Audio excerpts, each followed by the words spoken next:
책으로는 16쪽 이제 우리 두 번째 문단부터 버나드 이야기 좀 더 하도록 하겠습니다. 이제 버나드는 이제 연합을 이루어서 순수한 사랑으로 주님의 입술에 입을 맞추었다. 그래가지고 그 입맞춤을 한번 경험하고 나니까 계속해서 그 입맞춤을 추구할 수밖에 없었다. 그런 내용입니다.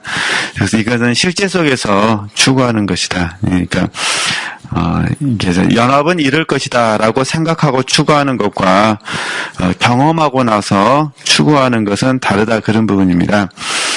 그래서 순수한 사랑이 이루어지면 추구하지 말라고 해도 추구할 수밖에 없겠는데, 물론 이거는 미리 맛보는 겁니다. 완성의 의미가 아니라 미리 맛보는 것에 불과하다는 것. 그 맛을 경험하고 나서 더욱더 추구할 수밖에 없다. 그런데 사람들이 왜 이 사랑을 추구하지 않을까? 그것은 바로 진정한 의미에서 참 행복을 모르기 때문이다. 네, 그들은 아직은 진정한 의미에서 참 행복을 모르기 때문에 추구하지 않는 것입니다. 그러나 이를 알게 되면 진정한 이 행복을 추구할 수밖에 없습니다. 이처럼 날마다 불순한 사랑에서 순수한 사랑으로 옮겨지는 것이 성장론의 특징입니다. 그럼 이제 저희가 잘 아는 그 찬송가로 잠깐만 이제 예를 들면 찬송가 85장이잖아요. 구주를 생각만 해도 내 마음이 좋거든 그잖아요. 그러니까 이 땅에서 하나님의 말씀, 예수님이시잖아요. 하나님의 말씀과의 연합을 이루고 이 연합 속에서 사랑의 임재를 느끼는 겁니다. 이때는 육체의 감정을 의미하는 거 아닙니다. 영적으로 말하는 희락이잖아요. 희락. 성령의 9가지 열매, 희락, 사랑의 임재. 이 사랑의 임재를 미리 맛보는 겁니다. 주님께서 공중에 강림하실 때이든 천년왕국에서든 그다음에 영원천국에서든 그 생명의 연합을 지금 잠깐 뭐 하나요? 미리 맛보는 겁니다. 이게 구주를 생각만 해도 내 마음이 좋거든. 이걸 의미하는 거예요. 그런데 실제적으로 영원천국 안에서 주님을 만난다면 얼마나 좋겠는가. 그러니까 이 미리 맛봄이 계속해서 어떻게 하는 거죠? 추구하게 만든다. 이 이야기를 하는 거죠. 그러니까 저도 그렇고 우리 지체들도 그렇고 지금 이 과정에서 훈련하고 있는 겁니다. 미리 맛보셨기 때문에 추구하는 거예요. 네. 이때 이제 저희들이 배웠듯이 소망으로 추구하고 그 다음에 사랑으로 추구하게 되는 거죠. 왜냐하면 믿음을 통해서 미리 맛보셨고 이제는 이제 그 맛봄을 통해서 말하는 거죠. 소망과 사랑으로 추구하게 되어지는 부분. 그러니까 이걸 이제 정진이라 부르거든요. 이게 지금 저와 여러분은 지금 정진하고 있는 거예요. 정진.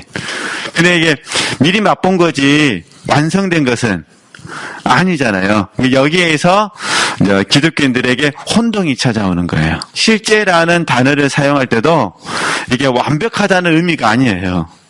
지금 이 문제에 있어서, 지금 이 삶에 있어서 영적 생명에 의해서 저희들이 되어진 것을 실제라고 부르는 거죠. 근데 이제 많은 분들이 이걸 오해하셔가지고 실제됐다 그러면은 하나님처럼 생각하는 게 있네. 그게 아니다 그런 부분입니다. 그러니까 이제 이 미리 맛봄을 경험하고 온전함을 향해서 추구하는 사람들에게는 미숙한 부분은 우리에게 시험거리가 되지 않습니다. 왜냐면은 나도 안 되어진 부분이 있고 그도 안 되어진 부분이 있으니까. 그러니까 우리가 늘 끊임없이 율법적 가치관만 버리게 되면 제가 드리고 싶은 부분에 대해서 서로 사랑을 실천할 수 있는 좋은 기회가 됩니다.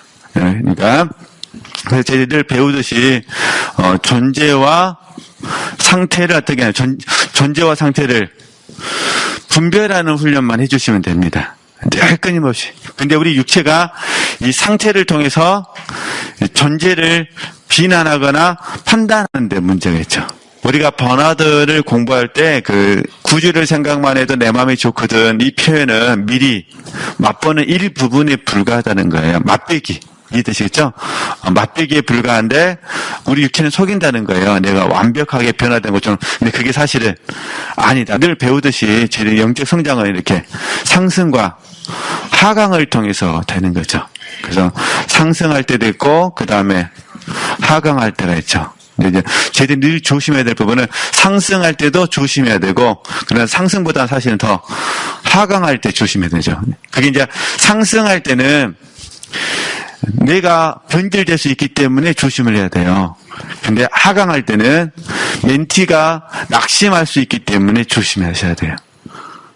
사람의 감정이라는 게 좋을 때가 있고 안 좋을 때가 있잖아요. 그러니까 우리가 상승할 때는 내 자신이 교만으로 변질될 가능성이 100%예요. 근데 하강하게 되면은 육체가 나오거든요. 그러면은 잘못했습니다 하면 돌이키면 되는데, 나와 함께하고 있는 사람은 하강할 때 육체를 다 드러내잖아요. 가까이 있는 사람들에게 의도적으로 드러내는 건 아닙니다. 그냥 드러내게 되어 있습니다.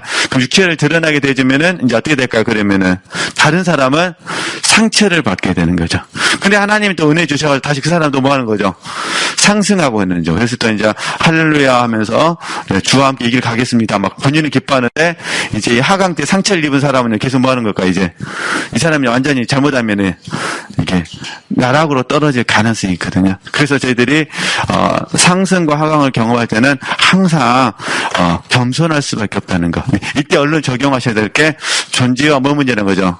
상태의 문제라는 거예요. 우리는 날마다 상태 속에서 상승할 때가 있으면 뭐가 있고요? 하강할 때가 있고, 하강할 때가 있으면요, 상승할 때가 있고, 이렇게 이해하시면은 좀 도움이 되실 것 같습니다. 쉬운 문제는 아닌데, 우리가 이 공과를 잘 적용해 주셔야 됩니다. 그러니까, 버나드를 공부할 때 보면은, 버나드도 하강할 때가 있거든요. 하강할 때. 이거 얼마나 스트레스를 많이 받았겠습니까? 이렇게 이해하시면 되실 것 같고요. 네, 그럼 다시 이제 계속 보겠습니다. 예. 그래서 이제 저희들이 이제 잠깐 간단 보면 이제 첫 번째 우리 발의 입맞춤, 그 다음에 정화라고 배웠잖아요. 손의 입맞춤은 조명 단계로 배우셨고, 입술의 입맞춤은 연합 단계로 배우셨잖아요. 그래서 이 부분을 적용해 볼 수 있는 말씀이 향유 사건이다. 그래서 향유 사건은 신약 성경에 보면 크게 두 번 나오는데, 요한복음 12장에 나오는 나사로의 동생 마리아의 향유 사건, 그 다음에 누가복음 7장에 나오는 지 많은 여인의 향유 사건. 그래서 이 부분이 동기와 목적이 다르다, 그런 부분입니다. 그래서 저는 개인적으로 지 많은 여인을 막달라 마리아로 보는데, 다른 견해를 가지신 분들이 훨씬 많아요. 그래서 이렇게 막달라 마리아가 아니라고 말하는 사람도 있기 때문에, 그러나 이걸 이제 접목해보면, 그러니까 발의 입맞춤은 이미지가 누가복음 7장에 나오는 지 많은 여인의 입맞춤이고, 쉽게 예를 들면, 그 다음에 요한복음 12장에 나오는 마리아의 입맞춤은요, 연합 단계에서의 입맞춤으로 이해하셨으면 좋겠다, 그런 부분입니다. 이렇게 적용하시면 되실 것 같고요. 그 다음에 이제 17절에 가서, 이제 그러면 제가 좀 두 번째 문단부터 읽으면 설명하겠습니다. 그러니까 여인이 주님의 발을 씻고 벌떡 일어나서 주님의 손을 잡는 것이 아니라 눈물로 자신의 죄를 뉘우치면 주님께서 그녀의 죄를 뭐 해주시고요? 용서해 주시고 당신의 손을 내밀어 주시는 거예요. 그러니까 조명 단계에서부터는 주도권은 성령이 가지시는 거예요. 성령께서 역사하시는 거예요. 이해되시겠죠? 네. 이때 비로소 그녀는 주님의 손을 잡고 주님의 손에 입을 맞추는 것이죠. 그 이후에 그녀는 주님의 입술을 바라보게 됩니다. 그래서 여인이 먼저 다가가서 주님의 입을 맞추는 것이 아니라 주님께서 그 여인에게 입을 맞춰주시는 거예요. 이건 이제 신랑의 방문이라 불러요. 버나드는. 그러니까 내가 입맞춤을 원한다고 해서 되는 게 아니라는 거예요. 누가 주셔야 돼요? 누가 오셔야 돼요? 신랑이 오셔야 돼요. 그죠? 그러면 신랑의 방문을 임재라 불렀어요. 신랑이 방문하지 않는 것을요, 부재라 불렀어요. 그러면 이제 신부는 어떻게 해야 되느냐? 신부는 부재하시든 임재하시든 이 신부의 마음은 항상 깨끗해야 돼요. 이해되시겠죠? 이걸 잘 이해해 주셔야 돼요. 그러니까 신랑이 방문하면은 임재, 신랑이 방문하지 않으면 부재. 이게 임재하든 부재하든 항상 우리는 마음이 깨끗해져 있어야 돼요. 그래서 이 마음 안에 세 가지로 가득 차 있어야 돼요. 그래서 첫 번째는 주님의 죽으심, 두 번째는 주님의 부활하심, 세 번째는 주님의 다시 오심. 마음이, 신부의 마음이. 이게 신랑이 방문하실 수도 있고, 방문하지 않을 수도 있습니다. 이거는 이제 사랑의 연합을 의미하는 부분이기 때문에. 그죠?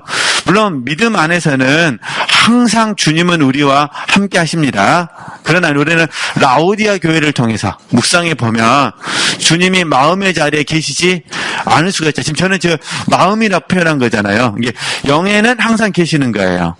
근데 우리 마음이 주님의 죽으심과 주님의 부활하심과 주님의 다시 오심으로 우리 마음이 단장되어 있어야 돼요. 그러면 어느 순간에 신랑이 오게 되면 죽으시고 부활하시고 다시 오신 이 주님의 임재 안에서 우리가 사랑의 입맞춤을 한다. 이렇게 표현하는 거예요. 그러니까 죽으심, 부활하심, 그 다음에 다시 오심. 이해되시겠죠? 그러면 이게 지금 말씀이 예수님이라 하셨잖아요. 그러잖아요? 그럼 봐보세요. 우리 마음이 죽으심으로 단장되어 있으면은 주님의 죽으심을 찬양하는 어떤 곡이라든가 주님의 죽으심에 대해 은혜를 주는 말씀이라든가 이런 말씀들을 들으면 내 마음이 너무 내 마음이 너무 좋은 거예요. 그리고 찬송가 182장, 184장, 202장 그래서 주님의 죽으심과 관련된 구속 이런 찬양을 부르면 우리 마음에 은혜가 넘치잖아요. 죽으심. 그 다음에 부활하신 찬양을 부르면 내 안에서 권능이 함께함을 느끼잖아요. 그와 관련된 말씀을 들어도 은혜가 되잖아요. 또 다시 오심에 대해서 말씀을 들으면 우리에게 소망이 생기고 사랑이 생기는 거잖아요. 제 의미를 하셨죠? 이게 다시 말씀은 예수님이시다. 이해되시죠? 그러니까 죽으시고 부활하시고 다시 오심과 관련된 말씀을 통해서 우리가 더욱더 주님과 가까이 가게 되어지는 거죠. 이렇게 적용하시면 됩니다. 그러니까 임재하실 때도 있고 뭐하는 거죠? 부재하실 때도 있고. 임재는 저희들이 상승이라 부르고 부재는 하강이라 부르는 거죠. 네. 이렇게 적용하시면 되시고요. 네. 그럼 다시 이제 좀만 더 읽어보겠습니다. 네. 자, 여인이 먼저 다가가서 주님의 입을 맞추는 것이 아니라 주님께서 그 여인에게 입을 맞춰 주시는 것입니다. 그러므로 모든 행동의 주체는 누구시고요? 주님이시고 단지 여인은 주님의 발 앞에 엎드려서 은혜만 구하는 것입니다. 모든 핵심의 주체는 예수 그리스도께 있고 오직 우리는 은혜와 자비를 기다릴 뿐입니다. 그래서 지금 신랑의 방문, 임재와 부재, 그죠? 이건 이제 주님이 주도권을 갖는 거잖아요. 그래서 이 부분은 우리가 수동적 상태라 부르는 거예요. 이해되죠? 이게 주님께서 임재하시거나 주님께서 말하는 거죠. 부재하신 거, 주님의 영역이라는 거예요. 이게 내 편에서는 말하는 거죠. 그분을 기다리는 거잖아요. 그래서 수동적 상태. 그런데 내 마음속에서 죽으심과 부활하심과 다시 오심을 기억하고 내 마음을 깨끗하게 하는 것은 내가 하는 거예요. 그래서 이거는 능동적 태도라 부르는 거예요. 그래서 로마서 12장 2절 말씀 잘 아시잖아요. 이 세대를 본받지 말고 마음을 새롭게 하는 게 이게 마음을 새롭게 하는 거예요. 에베소서 4장 22절에서 24절 말씀도 잘 하시는데 23절 말씀에서 오직 심령으로 새롭게 되어 말씀하시거든요. 이게 지금 마음을 새롭게 하는 거예요. 그러니까 우리들의 늘 마음은 할 수만 있다면 주님의 죽으심과 부활하심과 다시 오심으로 내 마음을 깨끗하게 하는 부분이죠. 이렇게 좀 적극적으로 적용해 주시면 되실 것 같습니다.